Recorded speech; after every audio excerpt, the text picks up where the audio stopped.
this. Okay. So, hello everyone. You all can hear me okay? Just want to make sure. Okay, good. And so as you know that this is a recording, if you don't want your face to be on it, this is eventually going to find its way to YouTube. You can always turn off your camera. So just be aware of that. So if everyone just have themselves on mute, that would be fabulous. And I want to just start off by saying thank you so much for being here. Thank you for joining us. That's really, really awesome that you guys all decided to use your Monday afternoon to come, or evening, depending on where you are, to come and join us. We're very, very grateful. And we hope that you're going to learn something today, that you're going to get some insight about spiritualism, mediumship. I don't know how many of you are familiar with me or who are familiar with Travis, but I think between the two of us, we've been doing this for donkey's years, as far as that goes. And this kind of came about as an idea just to, have a conversation. Travis and I, we've known each other for several years, but this is the first time we've ever done anything kind of together. And we decided, well, we were talking about spiritualism one night. I was like, we should have like a conversation. Like, let's talk about this more in depth and that sort of thing. And so this is sort of birthed from that. So out of that. So, and it's actually going to be the beginning of several series. So I'm also going to be doing these with some other mediums that I know. You may have heard of them, like James Van Praagh. We're also going to be doing this with Eileen Davies, as well as Gordon Smith. Those are kind of some of the people on there. Then I have some other friends. And then eventually we'll sort of explore other areas as well, such as, parapsychology, grieving, death, bereavement, that sort of thing. So that's sort of the plan with these sort of, videos and talks. So if you enjoyed today, hopefully you will come back and check out some of those ones. So with that being said, this is very much going to be a conversation format, and we're going to kind of keep it very, very relaxed and just exploring ideas. Please, again, feel free if you'd like to leave a question or a comment or something here in the chat. That's how we'll be able to respond to you. And there will be a point for question and answer from anyone to ask myself or ask Travis. So yeah, hopefully that all makes sense. And I want to introduce Travis Sanders, who is fabulous, but I'm gonna let you kind of introduce yourself a little bit, Travis, and in case people don't know much about you. So. Okay, great.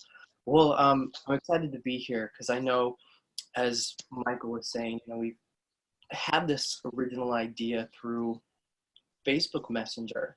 And when you're talking about something that you're really passionate about, there, I think, is a little bit of a different element to it when you actually get to do it voice to voice versus through text. So that's really exciting. But for those of you who don't know, my name is Travis. I'm 31. I started working professionally when I was 16. So even though we look young, I think we have a bit of experience beneath our. But the thing that most people, I guess, know me from outside of like my areas where I tend to work is from the television show Psychic Kids from 2008. That was kind of a launching pad for a little bit more of a public career. And from there, I kind of wanted to do books and, working in this arena full time. And that's kind of how I ended up here. Very good. Awesome. And all I ever see is some really positive reviews from everyone who gets readings from you. So that's really, really awesome. So I'm happy about that. But one of the things, really briefly, I'm going to throw in my little who I am. I'm Michael, and I've been working with my mediumship, or I started developing my mediumship when I was 18. And I've been lucky enough to kind of develop over in the UK. So spent many years flying back and forth, developing with Gordon Smith and Eileen Davies, for those of you who are familiar with the UK mediums. And yeah, what I think is really, really awesome is, I think with Travis and I, we both have this very grounded, practical perspective when it comes to mediumship, when it comes to spirituality in general. And I feel that that's such a vital and important thing to have when we are doing anything with spirituality.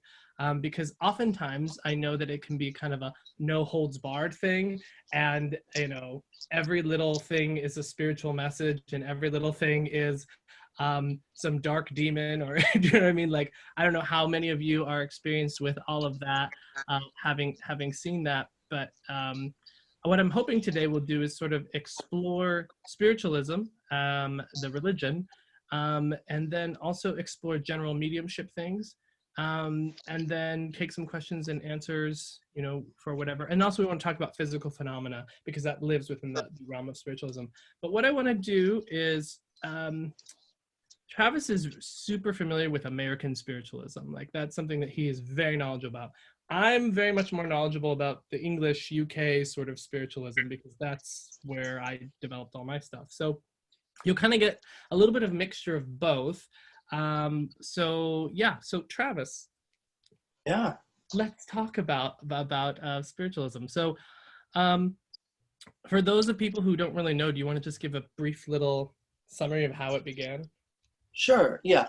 So if you were to go back to like my teenage years, I think I was like a lot of people who I maybe had heard the term spiritualism or maybe even encountered references to like the Fox sisters and books and things like that. But at that point in time, I just had the assumption, like a lot of people, that spiritualism was just sort of a umbrella term for I'm spiritual but not religious. Like I'm new agey. And I didn't really understand like the full weight of it as a philosophy, a movement. And so most people have at least heard of the Fox sisters, um, Hydesville, Rochester, the Rochester Rap that sort of ignited this whole craze kind of at the turn of the century. Well, I mean, 1848 was when that actual incident happened, but it really started to build momentum through the turn of the century. And what sort of was just this interest in things like table tipping and rappings and seances really became a huge institution, both in the United States and then making its way to the UK and eventually a recognized religion. So spiritualists define spiritualism as a philosophy, a religion, a science, but ultimately it's a way of life. Absolutely beautiful. I love that. And why do you think there was such a big emphasis? I'm just diving right in. Such a big emphasis on physical phenomena at the beginning of spiritualism in its movement and that sort of thing. Sure. So spiritualism kind of came about at a really interesting time. And this is one of the reasons that I love the history of spiritualism, because spiritualism was birthed out of reform. So when you look back at the early days of spiritualism, you have equal rights, you have work reform, you have anti-abolitionists, you have things like free love were starting to make their way into different ideologies. And so there was lots of this reform happening. You also had things like the Civil War. So people were dying, people were sick of institutions that previously existed, and they wanted change. So I think that in itself is where I think there was sort of the opening point come in. As far as the physical aspect of it, maybe why physical is, I think even though there have been mediums since the beginning of time, in such a divided period of time and in such a malleable, changing, transitional period of time, something a little bit more in your face, I think, had to be needed. And so in this instance, it started with things like spirit rappings and more of the physical phenomena and trance versus a lot of the mental mediumship and the evidential aspect that we see today. But I think it was to really kind of shake people up. Like when you look at the original Hydesville rappings with the two younger Fox sisters, Kate and Maggie, within a matter of days, there were hundreds of people in BFE New York coming to their cottage, coming to their cabin to witness this. And you know, if it were simply through messages or visions or whatever, I don't know if it would have had the same effect. And I think too, whenever you have, even today with physical phenomena, physical mediums, there's always so much controversy around it. Are Yeah. they legitimate? Is it fake? Is it mixed? You know, is it a mixed mediumship? And I think that that controversy in and of itself was needed to sort of ignite that movement. Absolutely. Beautifully put. Talk to me a little bit about, for those people who don't know, because the thing is a lot of people aren't familiar with physical mediumship in general. You know, a lot of people, you know, they know mental mediumship, what they've seen on TV, that sort of thing. And then you talk about physical mediumship and people are kind of like, wait, what's all this about? And the weird thing is that, you know, with spiritualism, that's how it began. It began with physical phenomena. And, you know, I think we can often look at the old pictures and seance pictures and we go, oh, you know, there's a lot of stuff within spiritualism that can look a little bit hokey or look a little bit, you know, ridiculous, and then, you know, transfer that to modern times and similar things where people think these things are physical phenomena but actually are not. So what are some examples of, you know, genuine physical phenomena that we've seen from different mediums in the past? Okay, yeah, that's a great question. So when you say physical mediumship, most people are familiar with the mental aspect. James Van Praagh, Teresa Caputo, John Edward. You know, the mediumship is sort of in a passive receivership state versus with physical phenomena. These are phenomena that are taking place objectively outside of the body of the medium, usually within the context of a seance where everybody should be able to witness the same thing objectively. So some of these things include things like independent and direct voice. So usually if there's a spirit trumpet, it's more considered direct voice. Without, it's usually called more indirect voice, but you're splitting hairs there with the vernacular. So Then can you, sorry, with each one, can you just describe what that experience is? Because I think a lot of people don't know what that means. Well, we know because we've been studying this for 1,000 years, but what is sure. that? What is independent direct voice? What are the different ways that this is experienced? So independent or in direct voice seances, you can literally have clear conversations with tangible voices in the same way that Michael and I are conversing with each other, except the other people just happen to not have a body. So you could have full-on conversations with your dad in the same voice that he had when he was here on the physical earth. And depending on how it's happening, the mechanics are a little bit different. So I know I mentioned spirit trumpet, and I should have grabbed one before I moved into this chair. I got one. Don't worry. You keep talking. Okay. But while he gets that, you know, the spirit trumpet is basically, you'll see when he gets back here, it's basically an aluminum megaphone. There we go. Very lightweight. A lot of them are collapsible, 2 or 3 piece. And essentially what it did, so when these mediums were in physical seances, a lot of them, most of them, especially in the Victorian era, worked in an ectoplasmic way. So when they would often go into sort of deep trance states, they would emit sort of this in between physical and spiritual substance. And I know when you say ectoplasm, people think of green goo from Ghostbusters. Exactly. Um, Ectoplasm can look a variety of different ways, be a variety of different consistencies, but what would happen is sort of these rods essentially would form from wherever it came out of the medium. So could be something like the solar plexus, the throat, or mouth, ears, nose, eyes, whatever. Pretty much anywhere something could come out of you, ectoplasm could come out of you, even the not so fun places. So the ectoplasm would be emitted and form within that spirit trumpet, sort of a replica of the human larynx. Because if you don't have a physical body, if sound is vibration and you need a physical interface for vibration, voice can't be heard. So that in-between substance sort of allows something for them to kind of step or project their thought into to give it physical voice. So when it's usually, like I said before, usually if you have a trumpet, they call that direct voice.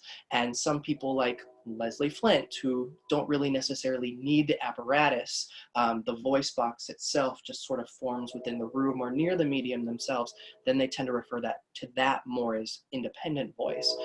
So that's just one of the many phenomena. Spirit lights, levitations can happen. materializations, etherealizations. There's so many different things that can happen. Direct writing, and we can explain all of those if need be. Absolutely. So, um, so we talked about, you were talking about spirit lights. So, um, for me, I mean, this is often something that's talked about that is supposed to be one of those early forms of phenomena within a seance. So if you are sitting in a, physical seance, those are something that we often feel. Other things can be like cool breezes, so psychic breezes, so things that you feel almost like a coldness or a wind blowing. Those are all the early stuff. Then there can be, obviously someone going into trance and speaking. That would be physical, that would be trance, but still. And then this will lead to bigger forms of phenomena like materialization and direct voices, as Travis was talking about. How many of us are even familiar with the concept of like ectoplasm and that sort of thing? Yep. Okay, good. I'm seeing lots of hands go up, so that's helpful. And then some of the people that don't have their video on, I know some of you know. So it's basically this sort of substance that would come out of people's bodies. I don't have a picture just like right here on hand, otherwise I'd show you. A very controversial sort of thing, within the movement itself, but also was studied by scientists and things like that. So what were some physical mediums of spiritualism here in America that were pretty notable? America actually has quite a few. And because I'm a native of Ohio, that was one of the first things. I'm a big research person. I love to research. I love to study things. And I'm a Capricorn, so I'm very much a traditionalist. And just looking at Ohio alone, so I live in Huron, Ohio. Prior to living in Huron, I lived in Berlin Heights, which is like 5 minutes down the road. One of the most notable spiritualists of Ohio was named Hudson Tuttle. And him and his wife, Emma Rood, are actually buried, and I go tend to their graves sometimes. He and his wife both wrote numerous books. They actually published, it was the first spiritualist publishing company in the United States. Their work was more trance and inspirational, speaking and writing mediumship, although he did invent an invention called the psychograph, which was kind of like a precursor to the planchet of a spirit board. So that was one thing that he was pretty known for. But one of the most prominent physical mediumships in Ohio was Jonathan Coons of Athens. So that's down South Ohio, south of Columbus. And his story was really phenomenal because he was just this simple farmer who lived in the Appalachian foothills, and because he'd heard all this buzz about spiritualism, attended a seance, and it changed his life. He started sitting, and then eventually he and his son, Nahum, kind of developed just the primary mediums in their circle. He basically made their family sit, as a lot of, he used his family, his wife, and his kids as his sitters. That's what I would do if I had a wife and children. Yeah. But he and his son were the primary mediums that developed from that circle, and eventually he ended up building a separate cabin to act as a seance room. And a lot of his early phenomena was direct voice. He was actually one of, if not the first, I believe, people to use a seance trumpet under the instruction of his spirit team. Oh, wow. But people from all over the world came to sit in his cabin. So, if you think of at that point in time, 1800s, you had to take a train to get there. And then the closest place I think you could get off the train was in Columbus. So then from Columbus to Athens, depending on whether you're taking a horse or a carriage or whatever, it could take you another day or two to get there just to sit. So he really ignited a lot of both praise and, like a lot of mediums of the day, demonization. Like, people were not happy with what he was doing. Yeah. And they actually burned his seance room down and ran it down. So, but he was a really fascinating person. And there's a book called Enchanted Ground. And that's all about the author. Her name's Sharon. She does a wonderful, wonderful job at going into the history of that whole story and him. And so if you're interested in physical phenomena, that is a great book that I would recommend. Fabulous. So the physical mediums, it's always, I love hearing about the American mediums because obviously spiritualism was actually born in America, but somehow has lingered and survived in the UK as a much more established religion. I mean, there are a few spiritualist camps. I know we have Lilydale close to where you are, right? I'm like equidistant between Lilydale and Chesterfield. Okay, great. So you have Chesterfield and Lilydale. We also have Harmony Grove here, but it's a shell of what it once was, which is over here in, what is it? It's like near Vista, sort of Encinitas sort of area. And then, but really it's not like, and we do have spiritualist churches in the United States as well, but it's not like the UK where like every city pretty much has a spiritualist church and that sort of thing. So um yeah, with physical mediumship over there, I mean, there we saw a lot of physical mediums as well, as far as, with Helen Duncan is one of the most famous and well recognized because of her experiences. One of the most controversial as well, because one of the things we have to really highlight too when we talk about spiritualism is fraud and spiritualism has always been with each other. They're married to one another, unfortunately. And one of the things I always say when speaking on spiritualism is, in any sort of career, there's going to be people who are going to be doing underhanded things to try to benefit from them, especially when money is exchanged. But that doesn't mean that there isn't also genuine people among those experiences. And I think that's what we really have to learn to do, is to sift and weed out genuine versus disingenuine with physical phenomena. And we have to do that even today. And I think this is something that I'm incredibly passionate about because of my own experiences with fraudulent mediums in physical seances and that sort of thing. So if you are ever going to go sit with a physical medium, please feel free to pick my brain, because I'm happy. I love that got some laughs, because I'm happy to kind of point you in the direction, because I have sat with many a physical medium. Well, I've sat with a lot of people who hold physical seances, and that's what I'll say. And I want to make sure that you're not wasting your money and being frauded and all of that sort of thing. So something to just throw out there. So with regards to spiritualism as its kind of inception, one of the things that I found fascinating, and it was from that podcast, what's the name of it? Do you know the one I'm talking about? Unobscured, yeah. And that was a fabulous podcast on American spiritualism. So if you're interested in learning more, Unobscured is a podcast. I think it's season 2. Season 2, yep. Season 2 of Unobscured. I highly recommend that. They did a fabulous job of going in depth, and the relationship, which I find fascinating, is the relationship between slavery and spiritualism. So the like emancipation, or I don't know the exact terminology, but like the ending of the slave sort of thing. God, I sound so horrible because I can't think of think of the right word here. But that ending, we have like spiritualism and freedom in the spirit world was encouraging, the end of slavery. They were coming forward. There was seances in the White House. Do you remember Abraham Lincoln's wife's name?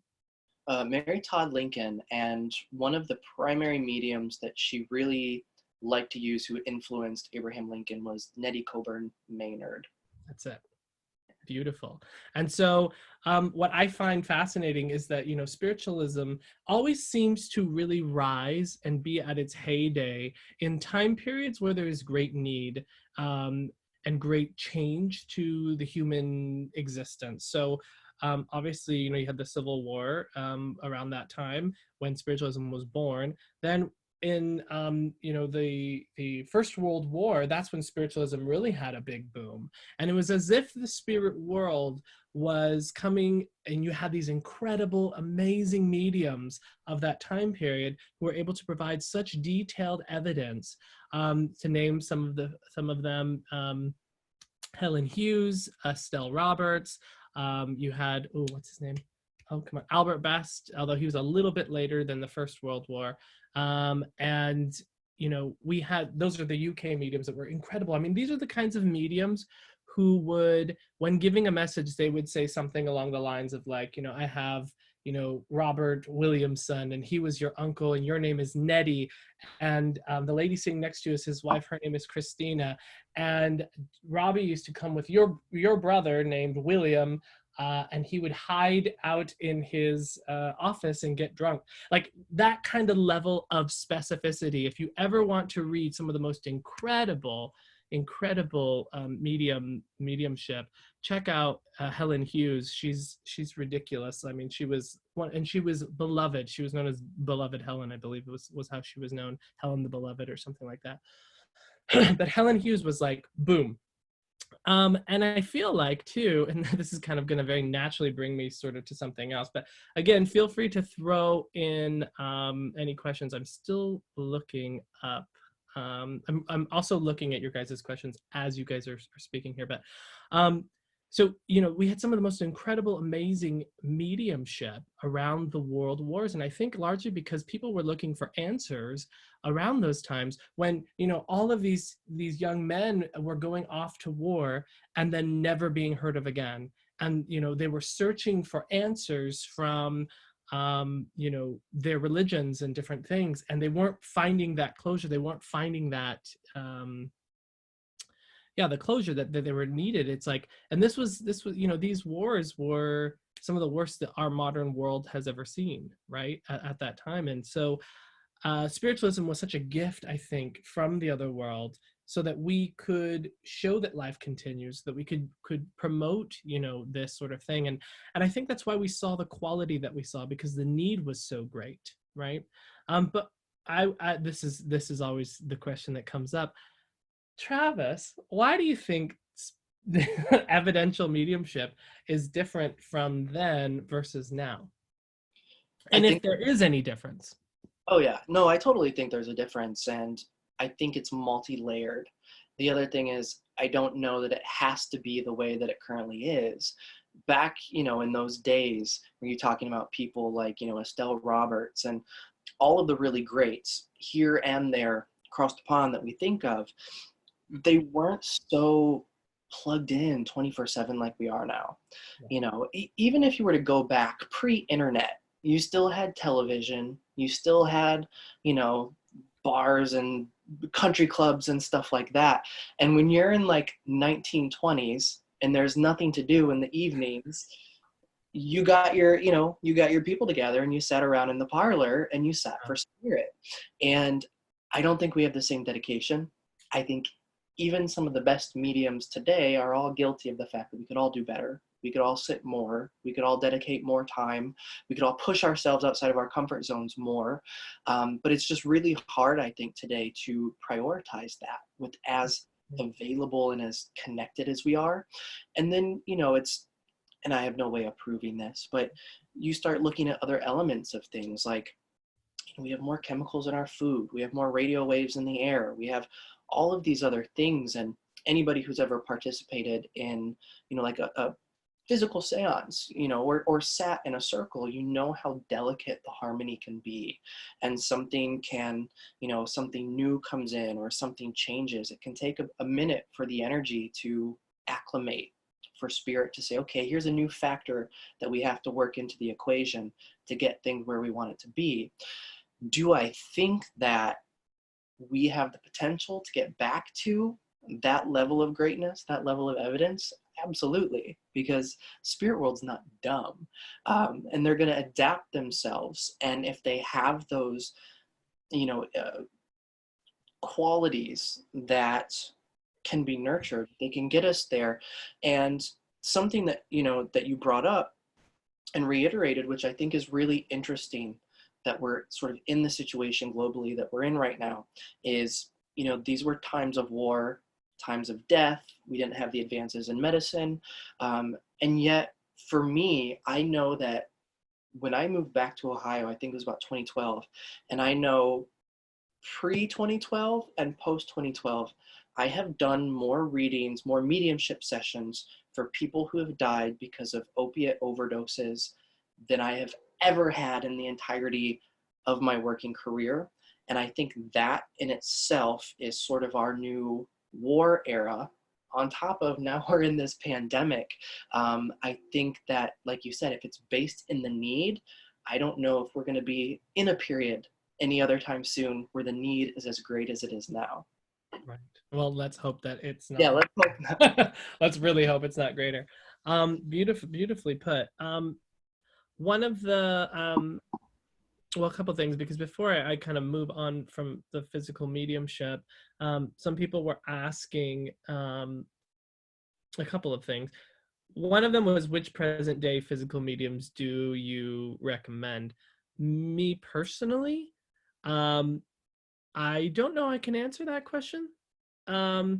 I would say if you are interested and you want to sit with a physical medium, go for it, check it out, try it, experience it, and you can make the judgment for yourself.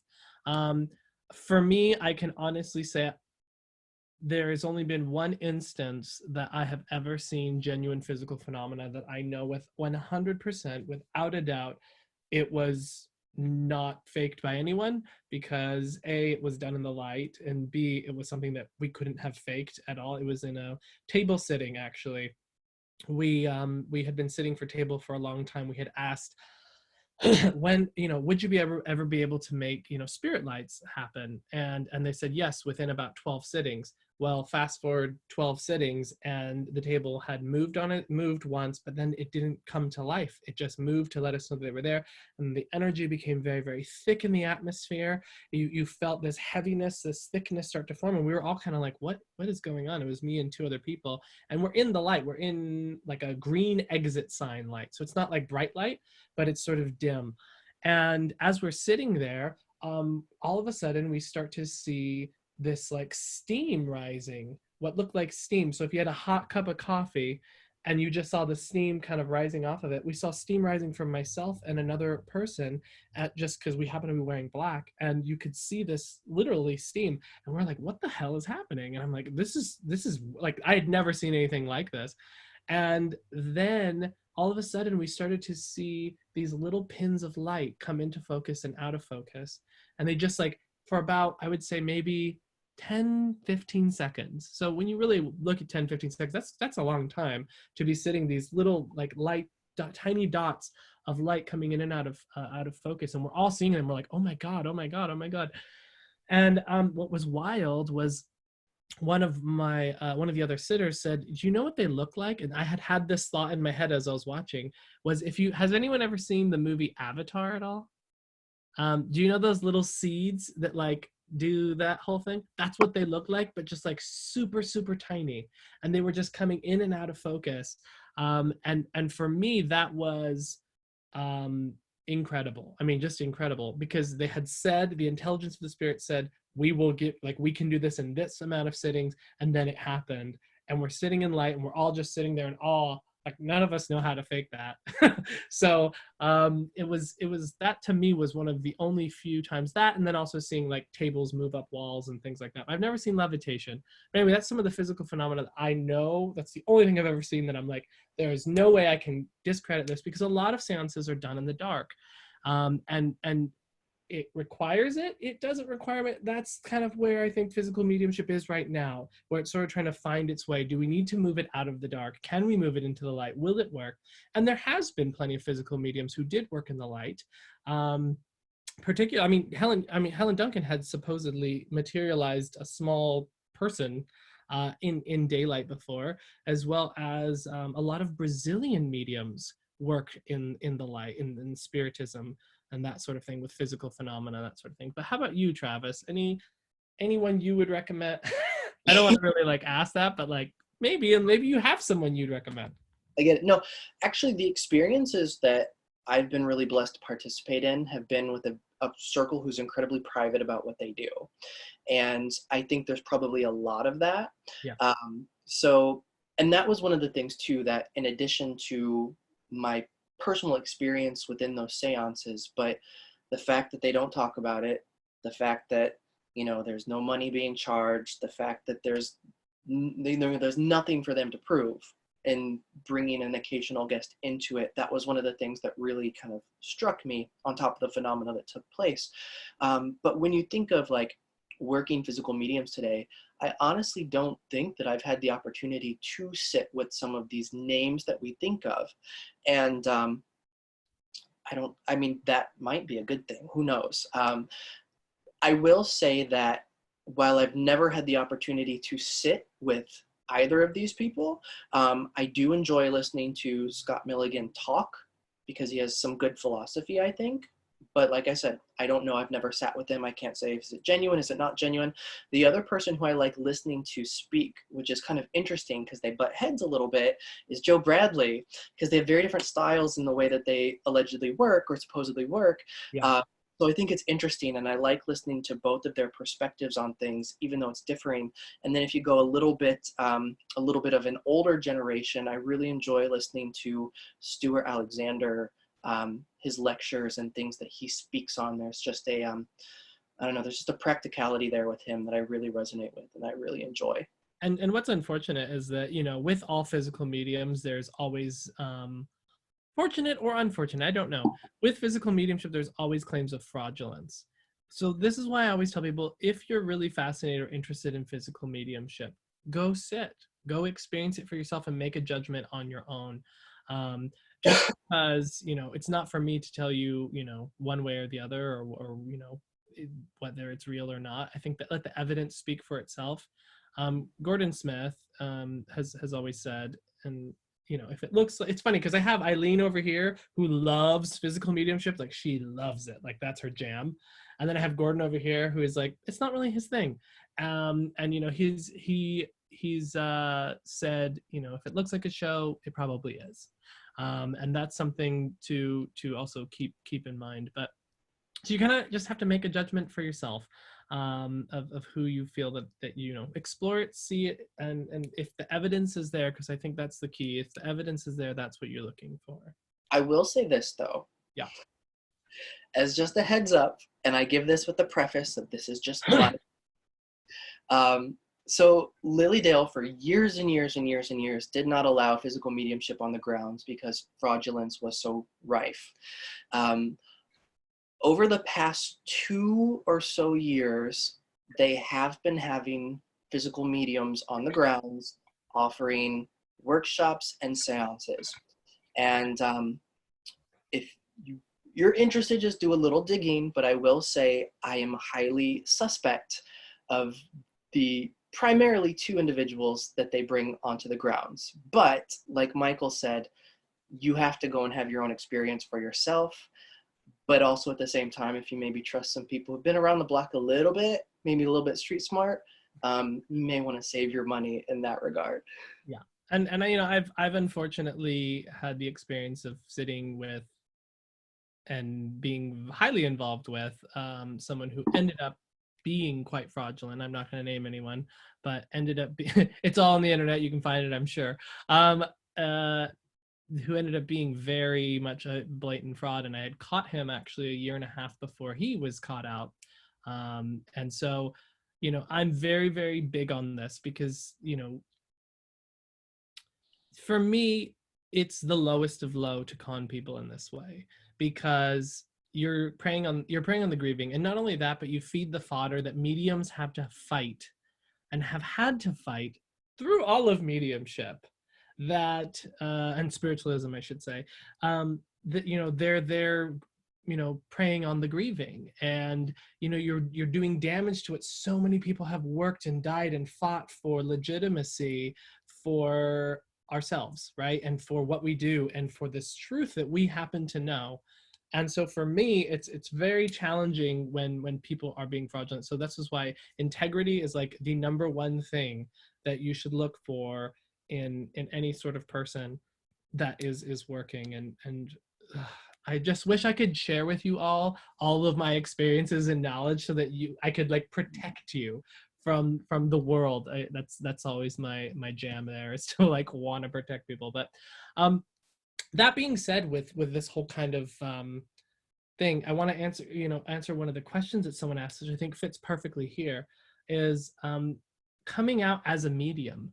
You know, one of the things we have to face is possible rejection from people that we know, people that we love, perhaps religious issues, perhaps societal. I mean, can't tell you how many times I've heard from people saying like, you're a con robber person. Do you know what I mean? Like preying on the, so Travis, what's your experience of that? I think I fared fairly well where I haven't had too much flack. I will say, like, family got on board. I could care less what people who, like, because I grew up Pentecostal in the church think, but I've even had people who are part of the congregation come to me. Where I have noticed that for me personally has been an interesting thing is in the dating world. Because either I find people who are like super into it, or you admit what you do and they're like, well, I'm an empath and I'm a star seed and I collect crystals. Let's talk about this. And I'm like, yeah, we're not going on this date. Or they're like super anti against it, even though prior to hearing that there was like great chemistry and whatnot, in which case it's like, that's kind of disappointing. But at the same time, and I'm sure that you're the same way, if you're with me, all of this comes with it. Because like if I worked at Burger King, at the end of the day, I could come home and take my little Burger King hat off. But we don't have that luxury. Right. Even if we're not working all the time, that connection to spirit is part of our everyday practice, our spiritual practice, our belief system, our philosophy, whatever. So it's like, if you get us, you get spirits too. But I've gotten a lot of stuff online. Emails, it's usually the loudest people are the people behind the keyboard on the internet. But as far as like legitimate, significant relationships, I really haven't faced too much persecution in that way. Sorry, I'm just making a quick note of one of the questions that I'm seeing. Okay. I think too, like where the question is also going is, how is it that we bring it out to the world? I mean, I remember, I studied mediumship for a really, really long time, but it took me ages to want to call myself a medium. Because once you call yourself a medium, like now there's a label on you. You're saying, okay, this is what I am. And now what do we get with that? Expectation. Now it's like, okay, pressure, all of these sorts of things. I'm sure there's plenty of people who have felt that experience of feeling that. I see Kelly nodding her head. It's a real thing. I mean, we are, that's one of the journeys, I think, is with coming out, so to say. I always say, because how gay people have to come out of the closet, I always say coming out of the cabinet. Because I think that's hilarious, because for those of you who know with physical mediums, they sit in a cabinet and that's how they develop. But anyway, sorry, I digress. I thought that was funny. Anyway, I see all these people just going like, Michael, come on. So it's coming out of the cabinet, and you have to kind of own it. The thing that I think is going to do you the best good when it comes to kind of coming out is being confident in what you do, and given yourself that time for development, and not just like, I went to a weekend workshop and now I have a business card and I have a website and I'm doing seances and sittings and whatever. I think it's really embodying and holding true to what is true. And I think it's also being confident in what you can do, that you can deliver, that you can have that consistency, that you've given yourself enough time to mature within your own spiritual understanding. And I know for me, and what I've seen with my students, I feel like the very first 2 years is like just like a free-for-all craziness, and like everyone's just all enthusiastic and learning and growing and da-da-da-da.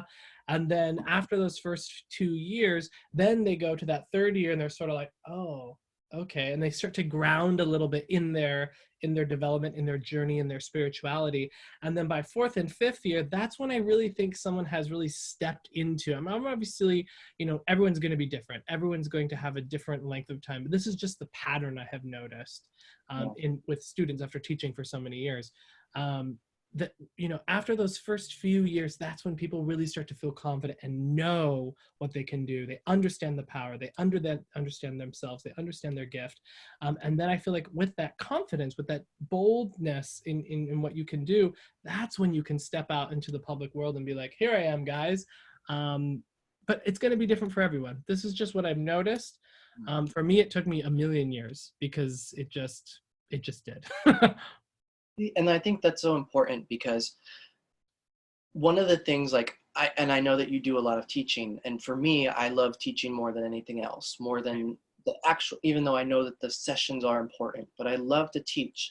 And one of the things that I think teaching allows me to do is to help people not make the same mistakes I did, because I don't want them to develop the same bad habits or whatever. And it does take, I think, quite a long time before you really own with competence that word, that title of medium, because like you said, there's an expectation that comes with it. And I know for me, I resisted it for so long because I worked psychically much before I ever started working mediumistically. It wasn't something that I looked for, and it Right. came later.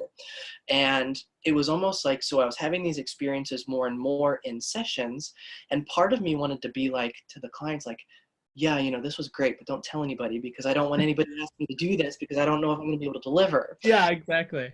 And if I could like go back and do it differently, I think maybe I had to learn on the job, or it had to be that way or whatever. But if I had a choice in the matter, I would have sat for more years before I ever decided to put myself out there with that particular title. So, when it comes to going out or stepping out that way, there's nothing wrong with being so slow with it, being very Yeah. deliberate with it. And I think that those who give themselves permission to take the time with it sometimes develop better or unfold better. Yeah. Because I would rather see a quality with spirit contact than a quantity of spirit contact. Certainly, certainly. And also, to be fair, everyone, you're talking to a Capricorn and you're talking to a Capricorn rising, and both of us are just like, let's have time, let there be time, grow, mature, which is very Saturnian of us, but I very much am that way. And I have a question here from Lawrence, which says, you're talking about number of years. How many practice readings do you recommend with other mediums before you start reading for the public? Some can do circle every day in 1 year, and some once per month.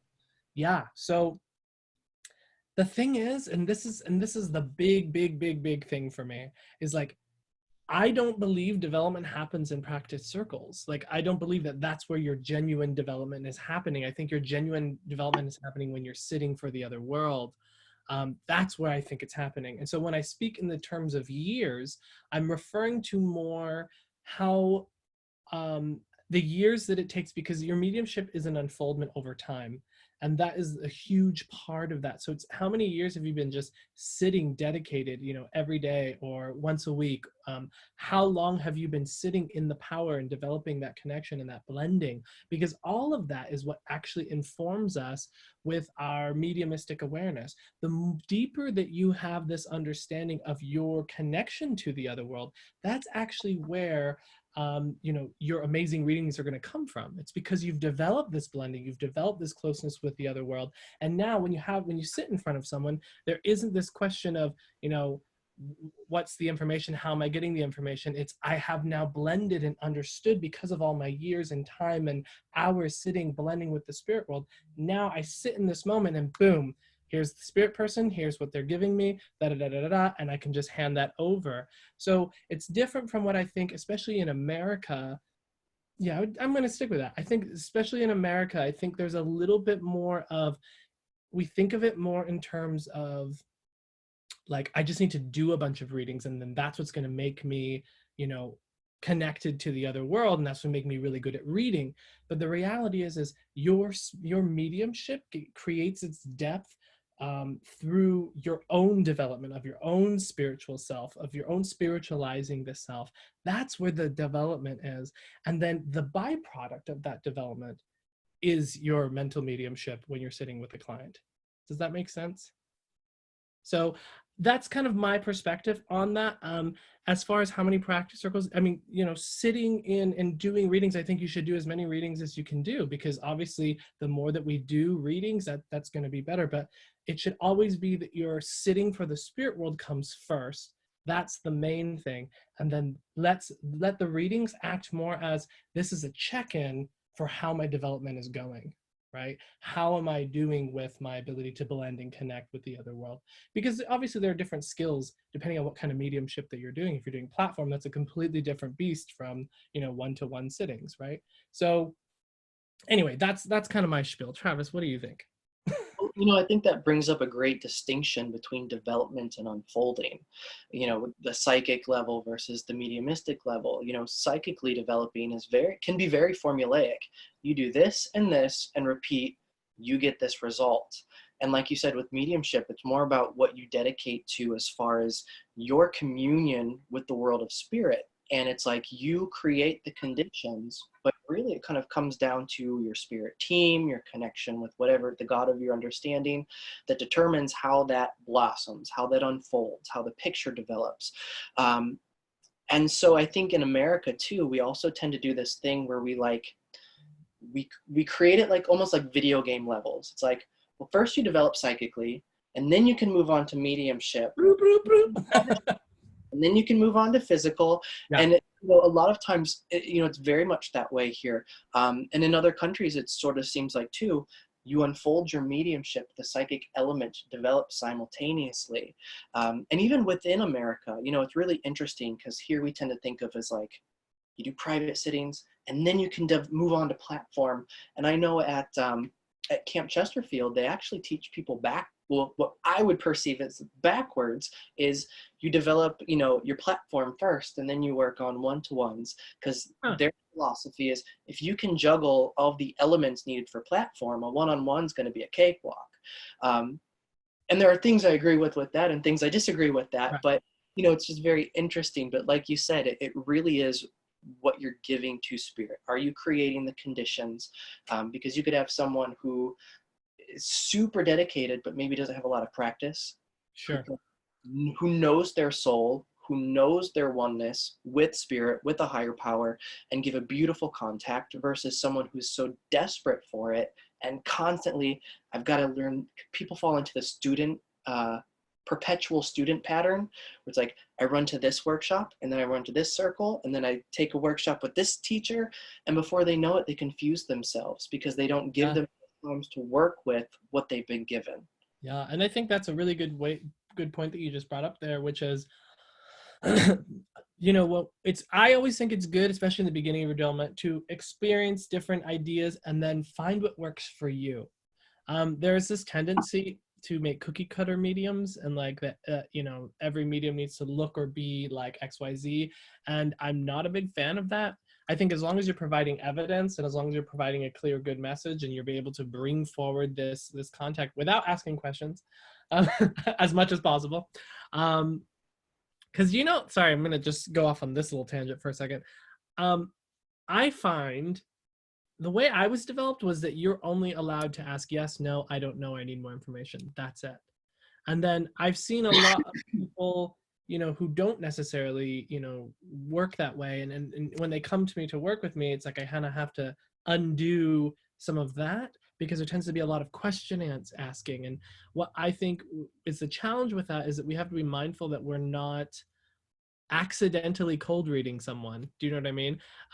And that can happen when we pose too many questions to the people, because we're actually using our mind rather than the spirit world. So one thing that I just want to throw out there, this is just a little free tidbit.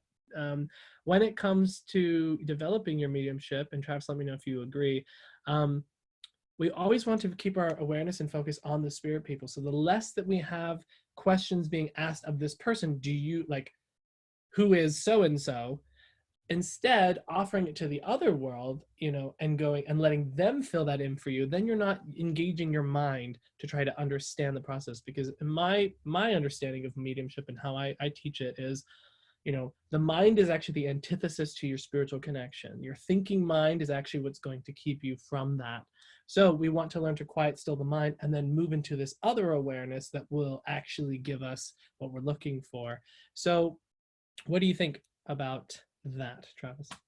That's a great question. I think too, and this kind of feeds into that, a lot of people, a lot of teachers like to work with, and anybody who's taken a class, I'm sure a ton of the people that are on here are familiar with things like CERT and all the things that people come up with as far as like first C, so first you get the communicator, then E, then you get the evidence, and then R is the reason, that's the message, and then the T is you tie it up, and it's like, oh.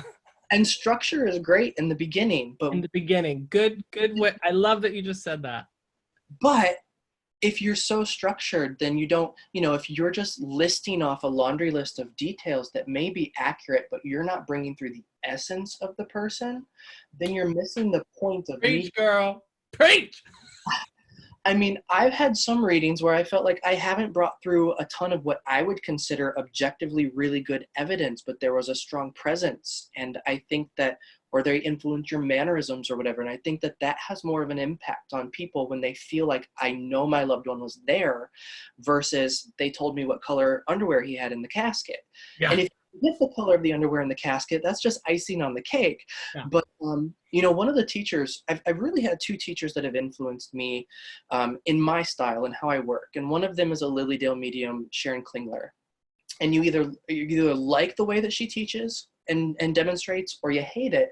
But the thing that I really got from her, she really tries to work outside of the box of the same things that we see in repetition. And so what she terms spirit-centered and client-centered are very much in the UK what they might call going direct and indirect. Because a lot of the first work I did with her was in like public demonstration, and presenting that way. And I actually found that even though she's a wonderful teacher, that those techniques that I learned for platform, I could not adapt to her style of how she was teaching us to approach platform.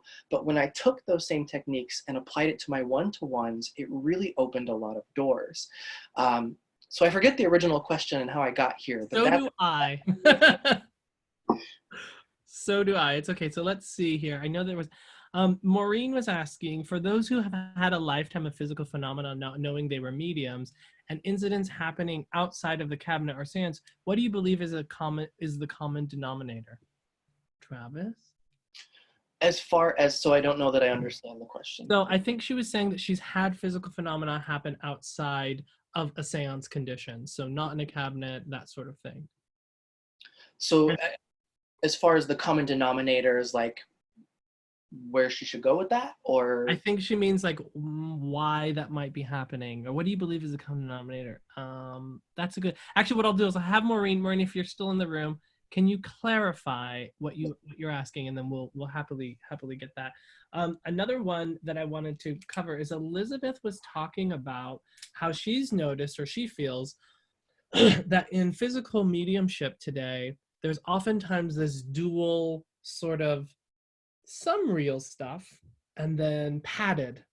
So mixed mediumship, we might call that. What do you think on that? I think that's very common and actually very likely. And, it's interesting because we can even go back to the early days with like the Fox sisters, so much controversy around them. Certainly. When you have made a life or a career or a persona off of being able to produce certain feats, and people create such demands around that, where you're doing a seance every other night in a different city or whatever, I think sometimes there is a pressure, because we all know every sitting, physical, mental, trance, otherwise, is an experiment. Yep. Some days you may just have a blank day, and that's okay, and you'll beat yourself up for it, but I promise you it's okay. And I think it creates this pressure to perform. Now, something that I've heard some people say, and I don't know how legitimate it is or not, because I do not consider myself a physical medium, is that in that trance state, if the expectation is so strong and there is sort of a cheating that takes place, can that happen in sort of an unconscious state? I don't know. I don't know. I mean, it's possible, and I think that point of that conversation came about with some controversy around Colin Fry, some conversations that came back up again after his death. But at the end of the day, you know, that's between them. Like when they get to the spirit world, they'll either have to own up to that, answer that. I don't know. I can't speak to that because I am not that. I don't know. I mean, this is just my opinion, and you know, you guys can take it or leave it. But when it comes to working with the other world, Eileen Garrett. For those of you who know any sort of mediums, hold on, wait for it. I'll grab her picture. I'm gonna see if you're gonna do the same thing I'm gonna do. Eileen Garrett. Okay, that's not the same thing. I was gonna do. It's in there. Many Voices is in this one. Right Okay. there. Many Voices.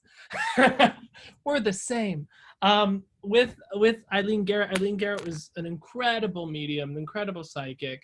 And she was asked, how is it that you enter into these states of awareness? And she says the things that you need to get rid of are desire and distraction. When you get rid of desire and distraction, it frees your awareness so that you are no longer being stuck here, but actually able to move into these higher states of awareness in your mind. So I think that when it comes to, is there a possibility that, you know, the desire and the expectation caused this? I don't think that that's coming from anything to do with the spirit world. I think it has everything to do with the individual and their desire and their attachment to the outcome. Because I think spirit works the best when we let go of our expectations, we let go of our desires on the other side of that. So for me, I'm like, that sounds as like just the desires of the medium, do you know what I mean? And those things acting out come from that. I think it's just a really nice excuse. It's basically what I'm trying to say. And I think it's a little bit generous. You know, I don't necessarily think that we should be so generous, because I think it's important for mediums to stand up for reality within this work, because there's so much crap. There's so much crap out there. And what we need to do is really show what is true, what is real, what is demonstrative. And I think that's such an important part. Well, and I know, and studying these things. Go ahead. I was just gonna say too, even for those who are very much focused on like their mental or their evidential mediumship, of course, every time someone sits down or every time I get on the phone, I want to be able to connect for someone. But I have found that in those instances where I'm either not in the right headspace, or it just doesn't happen, or I just am not compatible with that person, or whatever the reason is, I have found that when I've simply just said, you know what, it's not happening today, we can either reschedule, or here's a list of people that I think are good that you can go to. I've had do the same thing. over the years tell me like, I respected that so much. Like you have no idea, because you could have just like blown smoke up my ass. So there's nothing wrong with just being like, we're not working today, we're broken today, and that's okay. Absolutely. And what I've been saying a lot to my students is like, you're not a machine. You're not like something that you just go put a quarter in and then here's your loved one. Like that's not how that works. And we have to be okay with the fact that we aren't robots that can like just boom, boom, boom, boom, boom every day, which is why I always tell my students, I can see one or two of them in the room, don't beat yourself up when it doesn't go the way that you want it to go. Don't beat yourself up, because you know there's gonna be those times. I remember Gordon often telling a story about I think it was I can't remember, AGB. Is it the AGB? SAGB, Spiritualist Association of Great Britain, I think is what it was. And that they would have to do like 10 sittings in a day, and they'd be short sittings, but they would do like 10 sittings in a day. And what would happen is the first one would be great, second, third, fourth great, fifth nothing, sixth great, seventh great, third, fourth, no, not that good, 9, 10, okay, then it was great again. And that just shows you that it's going to vary, because there's more than just you involved in your mediumship. It's a three-way conversation. So whether that's you, whether that's the spirit person, whether that's the sitter, those all have to be in the right thing for it to be as free and flowing and open as it can be.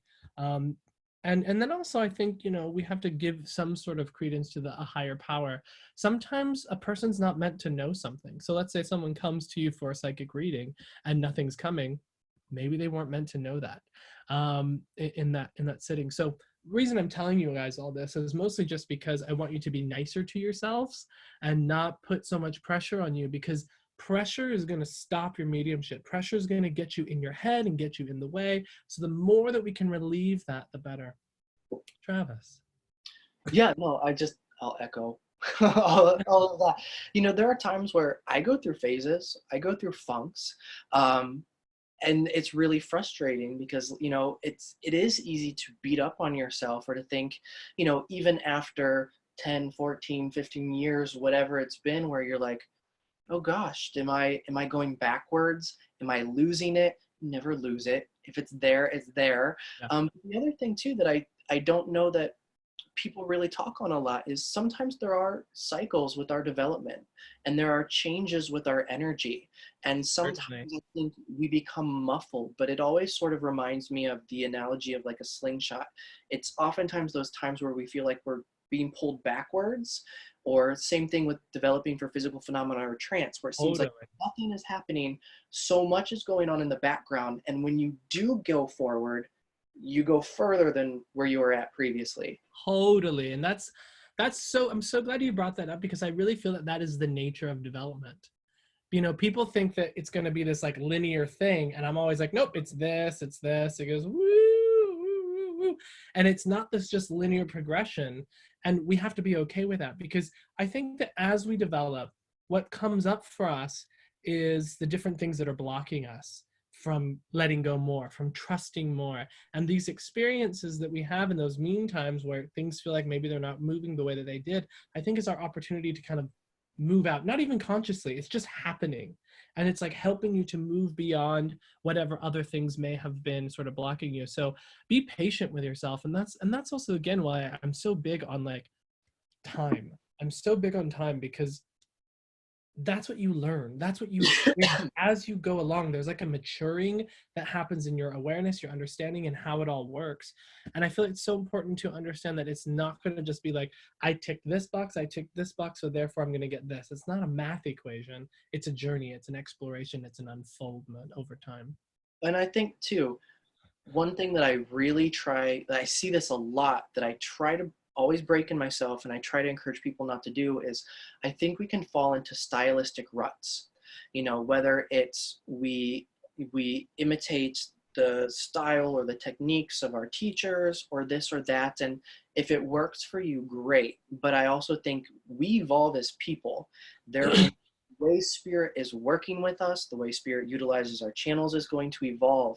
And you know, I was at a couple years ago, I was at Camp Chesterfield doing a workshop, and I was having a conversations with he was the groundskeeper at the time, but he was my age and he kind of grew up there. And we were talking about we're talking about the quality of the mediumship that's still there, even Sure. though it used to be phenomenal. Then the 70s, something a little wonky, but Do it. a little bit. But you know, he said something to me that stuck with me that I think is so true, because we talked about how some of these mediums, as they've gotten older, have seemed to maybe fade a little bit with their connection to spirit. And he's like, you know, it doesn't have to be that way. It's when you get so ingrained to, this is the way I work, and I'm not open to being led by spirit to other ways of working, then we're the ones, we distance ourselves from spirit. They don't Totally. from us.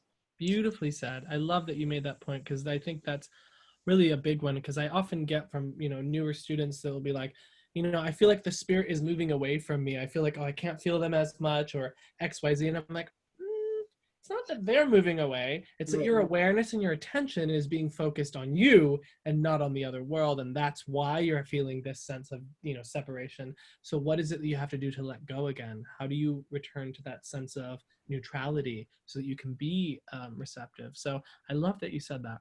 Um, so for this last little bit, because I do see that we're coming to time relatively soon, I want to open it up to questions from all of you, not through the writing, but actually through just speaking. And so unless you are not going to speak, and you can just write it, but anyone, just raise your hand, and then I'll have you unmuted, and then we can go from there. And then if I'm missing them, Travis, let me know, because I'm also reading this chat box too. Okay. I don't know if I'm gonna.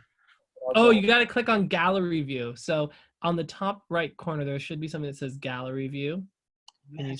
Can you see everyone now? Yes. No. Okay, Totally. okay, great. So yeah, just chime in if you have a question, thought, perspective. It could be about your own mediumship. It can be about spiritualism. It can be about physical, whatever you want to bring up. Please comment on the ability to alter the course of something. I will need more specifics, Regina. I see what you're writing there. I need what you mean. I need to understand a little bit more of what you mean. Did I miss a question? If you have a question, just chime in. Unmute yourself and just be like, "What up, bruh?" And I'll be like, "Hey," and then we'll talk. I have a question, guys. Nina. Hi, guys. So what if you want to do a physical mediumship thing at your home, but you can't find anybody in your area? Is it okay to just sit by yourself for a bit, or how do you work that out? That I think is everybody's. I know. Yeah. Yeah. Sorry, just real quick. Who is speaking? Who's speaking? Is Nina. it Nina? Okay, great. I just want to make sure because there's a little bit of a lag there. So your mouth was moving, but it wasn't matching the words. I was very confused, but this is all good. Did you want to go first, Travis? Well, like I was saying, I think that whether it's physical trance or finding sitters is so hard in and of itself, let alone finding sitters where there's harmony. Now, do I think that group energy is probably at a certain point necessary? Sure. But I think that if I had to pick between so-so sitters or having a legitimate connection and sitting on my own in the right conditions, I feel like whatever needed to at least set the stage to put you in the direction of where you needed to go to allow those other people to come into your experience would probably happen more from like whether you're sitting in the cabinet by yourself or in the red light by yourself or whatever it may be. I think that we sometimes let ourselves become super limited by how we think something is supposed to be done instead of realizing that spirit is this like unlimited creative source. And if if those conditions, those qualities are there within you, the right chemical constitutions, whatever it may be, they're going to find a way to help you. But Michael, go ahead. Yeah, so I would agree with everything that Travis said. I would also add that there are mediums who develop their physical mediumship by sitting alone, and that started to happen. I don't quote me, but maybe quote me. I'm not sure, but if I'm not mistaken, John Campbell Sloan started to develop. He was a direct voice medium by himself in his little, I don't know, like not a coal shed, but like some sort of like small underground sort of thing. And, it's because of John Campbell Sloan that we have the Arthur Findlay College, because that's who Arthur Findlay sat with and got an amazing message that proved to him the reality of spiritualism and life, continuation of life. So sit by yourself. If that's all you have, sit by yourself, sit in a closet, sit wherever you want to sit, in a cabinet. I think that's okay. If you can find one person that will sit with you, sit with that one person. But it's more important that you're sitting and giving spirit that time to develop you, and trust that they will bring you the right sitters as things progress. Okay. Thank you. You're welcome. Other questions? I know that someone else had their hand raised. Elizabeth? Yep. Okay. So you just got to unmute yourself because it's not letting me unmute. I just wanted to make the comment that some of my best messages were the things that sounded the most bizarre and made absolutely no sense. And it was a leap of faith, so to speak, for me to pass these messages on. And I felt like a real jerk passing the messages on. But I would say, well, this makes no sense, but I'm going to give you what I got here. And then the people, how did you know? I didn't know. It wasn't me. It was spirit showing me or telling me or whatever. And that's always a scary thing. But with practice, you become more confident that spirit is actually doing this. And absolutely. And I love that you bring that up, because one of the things I always teach my students is that you don't actually have to understand what the message is. You don't actually have to understand what the evidence is all adding up to. All you have to do is give the information. You're just a little nerve ending, and That's right. it's coming That's to right. you. You just give it. That's right. And where the danger is that when people want to make it all make sense for themselves first Yeah. before they deliver it. And that's how you'll shoot yourself in the foot a million times. Yeah. Just give the experience, and then it will make sense. As long as the sitter gets it, that's what's important. Yeah. You just give what's coming to you. Yeah. Absolutely. Good. Other questions? Unless, sorry, Travis, did you want to add? No, I think that was great.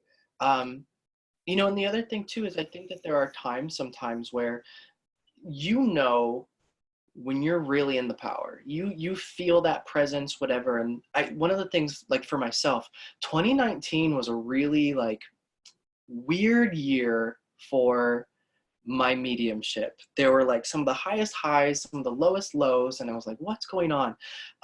But you know, there's that, especially because we're all feelers by nature. You really feel when you're in it, when you're in that zone, when you're in that lane. And one of the things that I think 2019 really taught me was, I don't care if you say no, because I know what I know. You know, I was joking with my friend, like, I seen it. If I seen it, it's right. And you're just, you can say yes to me or you can take it with you, but I know what I know. And so there's nothing wrong with that. Because a lot of times too, you know, we think about, we don't want to hear that dreaded N word.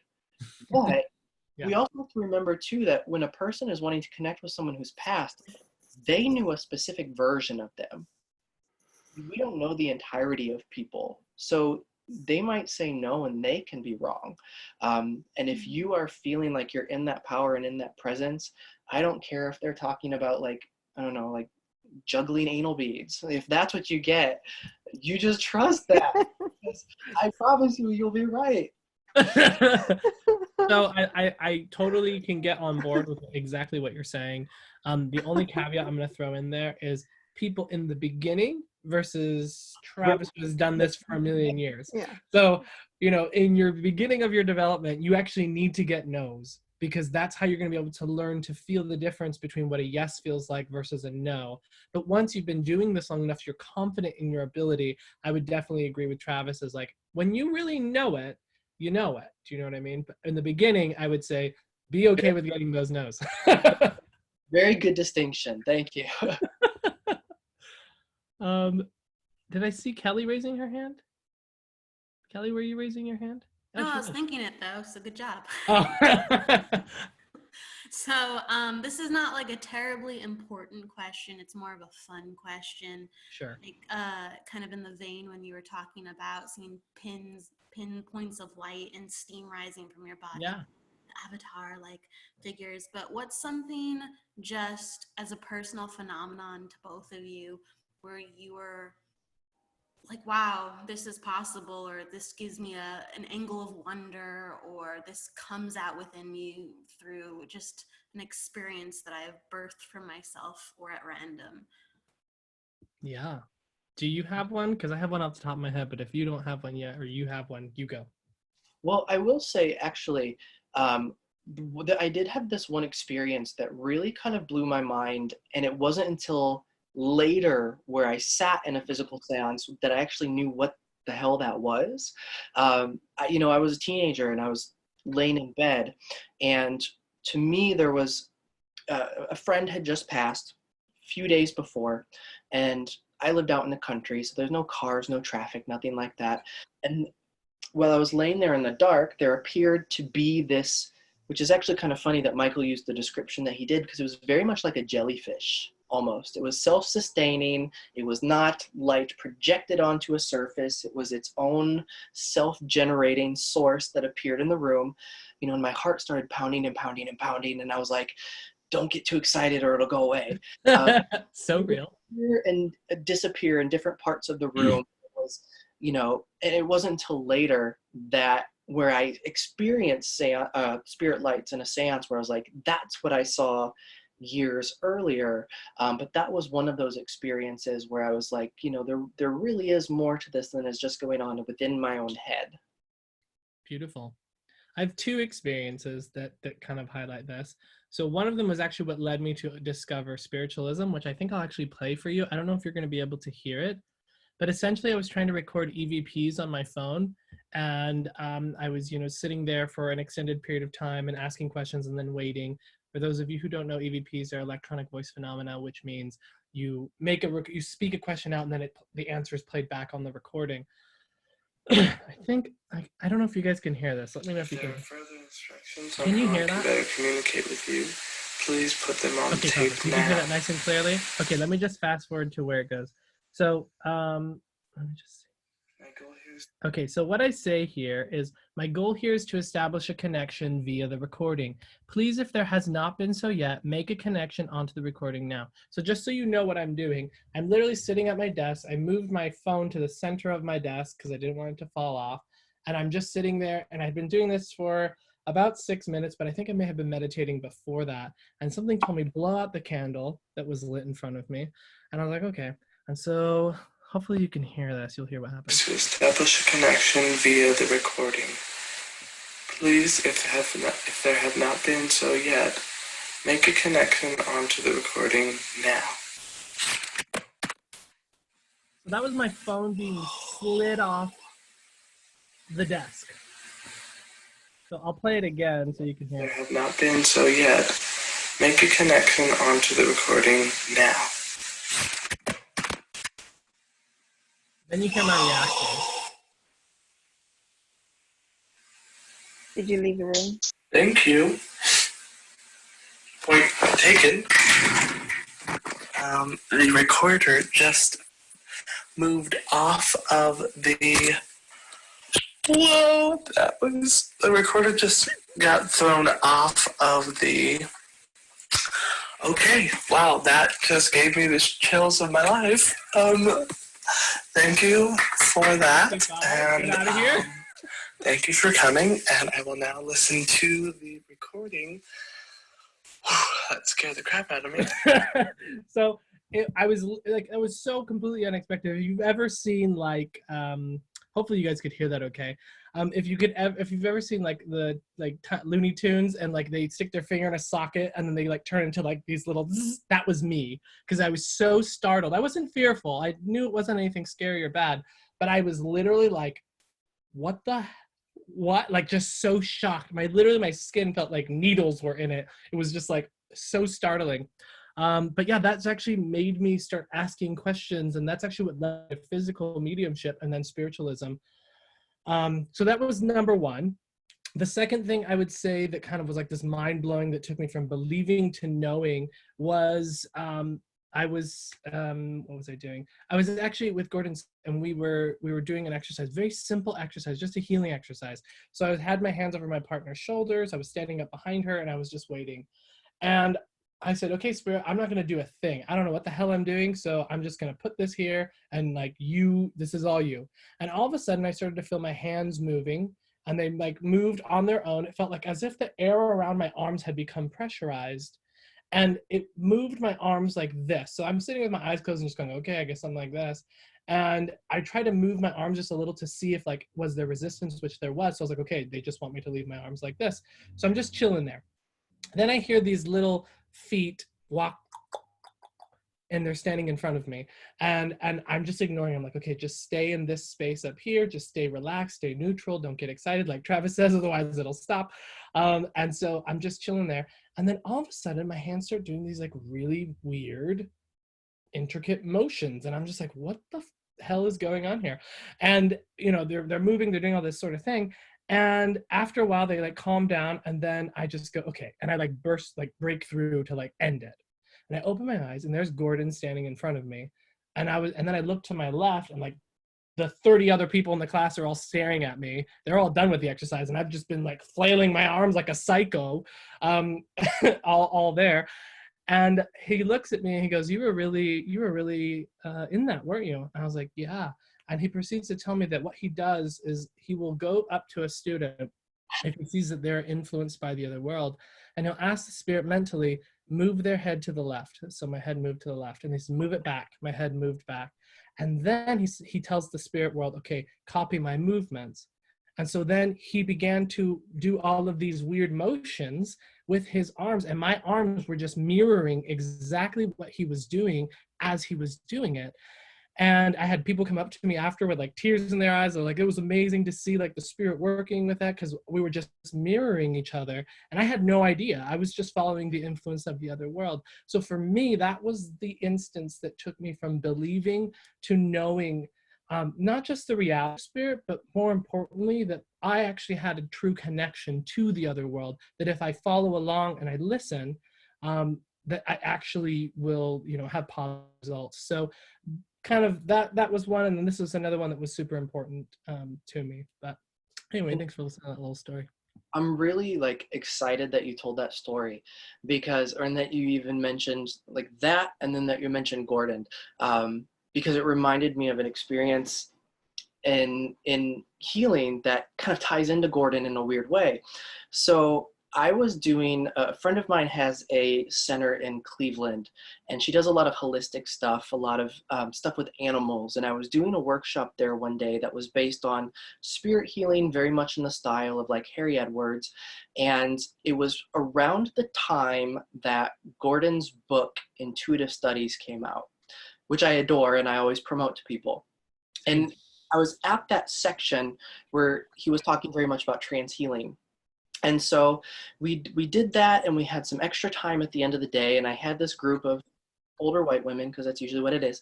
And so we were doing these practices, and so we were just kind of like, I was like, if you guys want to experiment with sort of deeper blendings, because we spent the day kind of linking with healers and stuff like that, I said, you know, I would love that. I would love to kind of experiment with you guys. And so we had them kind of split up into these groups.